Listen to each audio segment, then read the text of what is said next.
Hello നമസ്കാരം. എല്ലാവർക്കും എൻ്റെ പുതിയൊരു വീഡിയോയിലേക്ക് സ്വാഗതം. എല്ലാവരും സുഖമായിരിക്കുന്നെന്ന് വിചാരിക്കുന്നു. അപ്പോൾ ഇന്ന് ഞാൻ വന്നിട്ടുള്ളത് ഒരു സ്നാക്സ് ഉണ്ടാക്കുന്നത് കാണിച്ചുകൊണ്ടാണ്. അപ്പോൾ ഇന്ന് ശരിക്കും പറഞ്ഞാൽ പിള്ളേർക്ക് എക്സാമിൻ്റെ നടുവിൽ സ്റ്റഡി ഹോളിഡേയ്സ് കിട്ടിയിരിക്കുകയാണ്. അപ്പോൾ പിള്ളേർ വീട്ടിലുണ്ടാവുമ്പോൾ തന്നെ അവർക്ക് മെയിനായിട്ട് വേണ്ടത് സ്നാക്സ് ആണ്. അപ്പോൾ ഞാൻ വിചാരിച്ചു ശരി എന്നാൽ പിന്നെ എല്ലാവർക്കും കഴിക്കുന്ന പോലൊരു സ്നാക്സ് ഉണ്ടാക്കാമെന്നാണ്. അപ്പം ഇന്ന് ഉണ്ടാക്കാൻ പോകുന്നത് ബക്കർവാടി സ്നാക്സ് ആണ്. അപ്പോൾ ഈ സ്നാക്സ് എങ്ങനെയാണ് ഉണ്ടാക്കുന്നതെന്ന് ഒന്ന് നമുക്ക് നോക്കാം. ബക്കർവാടി സ്നാക്സ് ചെയ്യാനായിട്ട് 2 കപ്പ് മൈദ, ഒരു 4 tablespoon besan powder, 1 tablespoon ajwain, നമ്മുടെ ഓമമില്ലേ അതാണ് അജ്വൈൻ, 3 ടേബിൾ സ്പൂണ് എണ്ണ ചൂടാക്കിയതാണ്, ആവശ്യത്തിന് ഉപ്പ്, ഇതെല്ലാം കൂടി ഇട്ടിട്ട് നമുക്ക് ആവശ്യത്തിന് വെള്ളം ഒഴിച്ച് ഇതൊരു ചപ്പാത്തിയുടെ മാവിന്റെ പോലെ നമുക്ക് റെഡിയാക്കാം.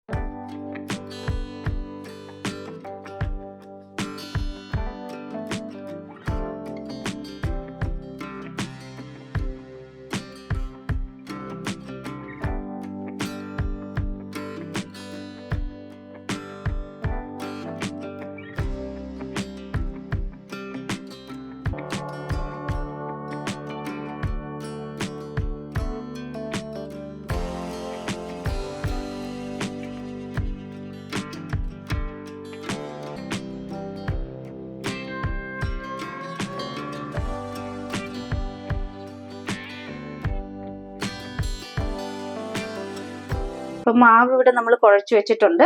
ഇതൊരു 15 മിനിറ്റ്സ് റെസ്റ്റ് ചെയ്യാൻ വെക്കാം. അപ്പൊ നമ്മൾ മാവ് 15 മിനിറ്റത്തേക്ക് അടച്ചു വെച്ചിട്ടുണ്ട്. അതിനുള്ളിൽ നമ്മൾ ഫില്ലിംഗ് റെഡിയാക്കാം.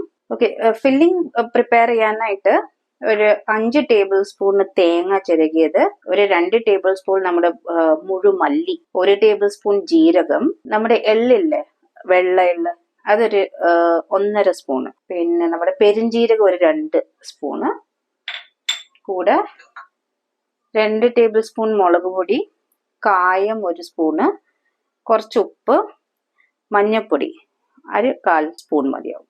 അപ്പോൾ ഉപ്പ് നമ്മൾ സൂക്ഷിച്ച്, എന്താ വെച്ചാൽ മാവിൽ ഓൾറെഡി നമ്മൾ ഉപ്പ് ചേർത്തിട്ടുണ്ട്. അപ്പോൾ അതനുസരിച്ച് വേണം ഉപ്പ് ഉപയോഗിക്കാനായിട്ട്. അപ്പോൾ ഇതെല്ലാം കൂടെ നമുക്കൊന്ന് വറുത്തെടുത്തിട്ട് പൊടിക്കണം. അപ്പോൾ ഒരു കടായി എടുത്തിട്ട് ചൂടാക്കാണ്. എണ്ണ ഇല്ലാണ്ടാണ് നമ്മൾ ഇതൊക്കെ ഫില്ലിംഗ് വറുത്തെടുക്കേണ്ടത്. അത് തേങ്ങ ഇടുക. തേങ്ങ ഒന്ന് ലൈറ്റ് കളർ മാറി വരുമ്പോഴാണ് ബാക്കിയുള്ള കാര്യങ്ങളൊക്കെ ഇടേണ്ടത്. എന്ന് വെച്ചാൽ അല്ലെങ്കിൽ എല്ലാം കരിഞ്ഞു പോവും. ഹൈ ഫ്ലെയിമിൽ വേണ്ട, മീഡിയം ഫ്ലെയിമിൽ ഇട്ടാൽ മതി. ഈ ഒരു സ്നാക്കിന് കുറച്ച് ജോലി കൂടുതൽ ഉണ്ടാവും, പക്ഷെ എൻഡ് റിസൾട്ട് അടിപൊളിയായിരിക്കും. അപ്പൊ ഇപ്പൊ നമ്മുടെ തേങ്ങ ലൈറ്റ് കളറൊക്കെ ചേഞ്ച് ആയിട്ടുണ്ട് ലൈറ്റ് ആയിട്ട്. അപ്പൊ നമ്മൾ ആദ്യം മല്ലി ഇടുക, പെരുംജീരകം,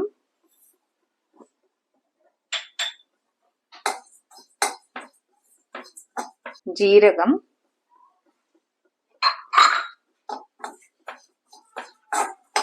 പിന്നെ എള്ള്.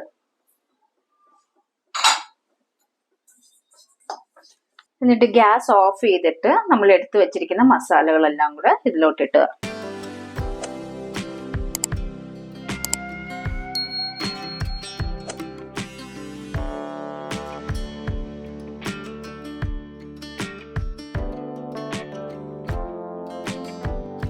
ഇത് ഈ മസാലകളെല്ലാം ഈ ചൂടിൽ തന്നെ ഒന്ന് കിടന്ന് നല്ല ചൂടായിക്കോളും. അപ്പൊ ഇത് റെഡി ആയിട്ടുണ്ട്. നമ്മളിപ്പോ വേറൊരു പാത്രത്തിലോട്ട് മാറ്റാം. ഇതൊന്ന് ആറിക്കഴിഞ്ഞിട്ട് പൊടിച്ചെടുക്കാം. ഇപ്പൊ നമ്മളൊരു സോസ് ആണ് റെഡിയാക്കാൻ പോകുന്നത്. അപ്പൊ അതിന് നമുക്കൊരു ലെമൺ സൈസ് പുളി ഒന്ന് നല്ലോണം സോക്ക് ചെയ്ത് പിഴിഞ്ഞ് വെക്കുക. അതിലേക്ക് നമ്മളൊരു 5 ടേബിൾ സ്പൂൺ ശർക്കര അതും കൂടി ഇട്ടിട്ട് നല്ലോണം ഒന്ന് ബോയിൽ ചെയ്തിട്ട് അതിൽ കുറച്ച് മസാലാസുകൾ അത് ഞാൻ കാണിക്കാം എന്തൊക്കെയാ ചെയ്യുന്നത്. ഫസ്റ്റ് നമുക്ക് ഇതൊന്ന് ബോയിൽ ചെയ്തിട്ട് വരാം സോസിന് വേണ്ടിയിട്ട്. അപ്പൊ നമ്മൾ ഈ പുളി ഒന്ന് ബോയിൽ ചെയ്തെടുക്കാം. അപ്പൊ നമ്മൾ ഈ പുളിവെള്ളം തിളപ്പിക്കുകയാണ്. ഒന്ന് തിള വരുമ്പോൾ നമ്മൾ ഈ ശർക്കരയും കൂടെ ഇതിലോട്ട് ഇടുകയാണ്. നമുക്ക് ശർക്കര വേണമെങ്കിൽ മെൽറ്റ് ചെയ്തും ഇടാം. ഞാനിപ്പോ അങ്ങനെ തന്നെ ഇട്ട് മെൽറ്റ് ചെയ്യുകയാണ്. ഇത് നമ്മൾ സമോസയൊക്കെ വാങ്ങിക്കുമ്പോൾ അതിന്റെ കൂടെ ഒരു പുളിയുടെ ഒരു സോസ് കിട്ടില്ലേ, നല്ല പുളിയും എരിവും ഒക്കെ ആയിട്ട്. സോ ആ സോസാണ് നമ്മൾ ചെയ്യുന്നത്. അപ്പൊ നമ്മുടെ പുളിയും ശർക്കരയൊക്കെ ഒന്ന് കുറുകി വന്നിട്ടുണ്ട്. അതിലേക്ക് 1/4 ടീസ്പൂൺ ഉപ്പ്, 1/4 teaspoon garam masala, 1/4 teaspoon jeera powder, ഒരു 1/4 ടീസ്പൂൺ ടു 1/2 ടീസ്പൂൺ മുളക് പൊടി. ഇതും കൂടെ ഇതിലോട്ട് ഇടുക.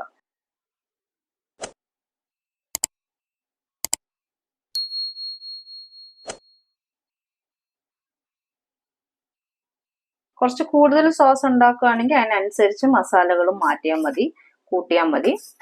അപ്പോൾ നമുക്ക് ഇത് ഉണ്ടാക്കി ഫ്രിഡ്ജിൽ വെക്കാം. ഒരാഴ്ചയോളം നമുക്ക് ഇത് യൂസ് ചെയ്യാം. ഒരു പ്രാവശ്യം ഉണ്ടാക്കി അത് ഒരാഴ്ചയോളം ഫ്രിഡ്ജിൽ വെച്ച് സൂക്ഷിക്കാം. ഇതൊന്ന് പച്ചമണം മാറുന്ന വരെ ഒന്ന് ഒരു മിനിറ്റ് 2 മിനിറ്റ് ഒന്ന് ചെറിയ തീയിൽ വെച്ച് ഓഫ് ചെയ്യാം നമുക്ക്.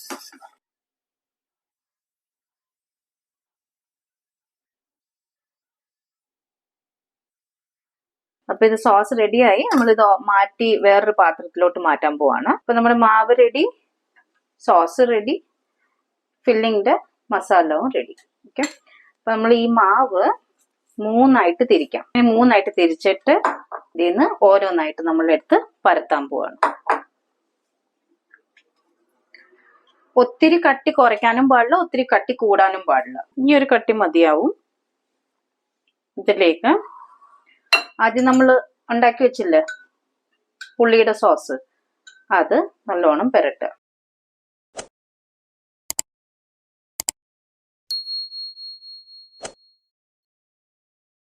ഈ സോസാണ് നല്ലൊരു പുളി തരാൻ പോകുന്നത് ഈ സ്നാക്കില്.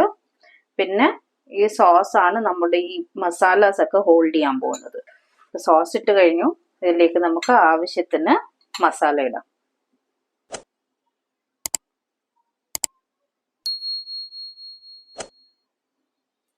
ഒരു കാര്യം പറയാൻ മറന്നു, നമ്മൾ ഈ മസാല അരയ്ക്കുമ്പല്ലേ അതിലേക്ക് ഒരു 2-3 സ്പൂൺ പഞ്ചസാര ഇടാം. പഞ്ചസാരയും കൂടി ഇട്ടാണ് പൊടിക്കേണ്ടത്. ഞാനിച്ചിരി കൂടുതൽ മസാല ഇടാൻ എനിക്കിഷ്ടമാണ്, അതുകൊണ്ടാണ്. ഇപ്പൊ നമ്മള് ഇങ്ങനെ മെല്ലെ എടുക്കുക. മെല്ലെ എടുത്തിട്ട് നല്ലോണം പ്രസ് ചെയ്ത് ടൈറ്റായിട്ട് നമ്മൾ റോൾ ചെയ്യണം. ടൈറ്റ് എന്ന് പറഞ്ഞാൽ ഒത്തിരി അങ്ങ് പ്രസ് ചെയ്യരുത്, ഒന്ന് പിടിക്കുന്ന പോലെ.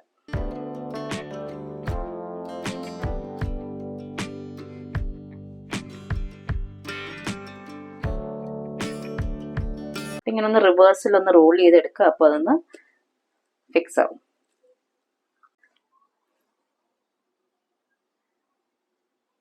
ഇതുപോലെ കട്ട് ചെയ്തിട്ട് നമ്മളിങ്ങനെ ഒന്ന് പ്രസ് ചെയ്ത് കൊടുക്കുക. ഇനി ഗ്യാപ്പ് ഉണ്ടെങ്കിലും അതങ്ങ് ഫില്ലായിക്കോളും.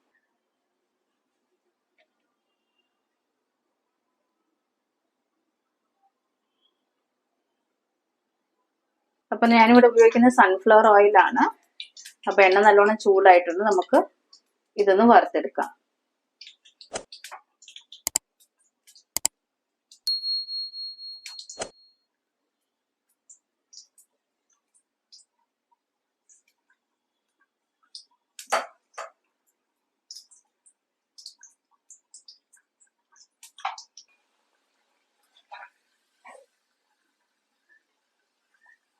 നമുക്കിതായിട്ടുണ്ട്, കോരിയെടുക്കാം.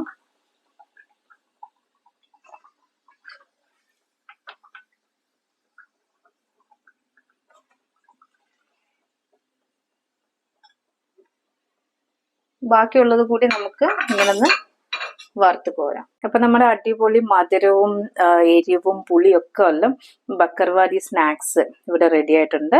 ഞാനിപ്പോ ഒന്ന് ഉടച്ച് കാണിക്കാം.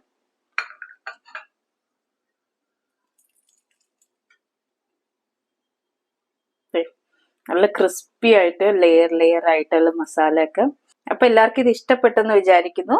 എല്ലാവരും ഇതൊന്ന് ട്രൈ ചെയ്ത് നോക്കുക. ഈ റെസിപ്പി ഇഷ്ടപ്പെട്ടെങ്കിൽ നിങ്ങൾ എല്ലാവരും എനിക്ക് കമൻറ്റ് ചെയ്യുക. പിന്നെ നിങ്ങളുടെ ഫ്രണ്ട്സിനും എക്സ്റ്റെൻഡഡ് ഫാമിലി മെമ്പേഴ്സിനൊക്കെ ഈ ചാനൽ ഒന്ന് സബ്സ്ക്രൈബ് ചെയ്ത് സപ്പോർട്ട് ചെയ്യാൻ പറയുക. അപ്പോൾ അടുത്ത വീഡിയോയിൽ നമുക്ക് കാണാം.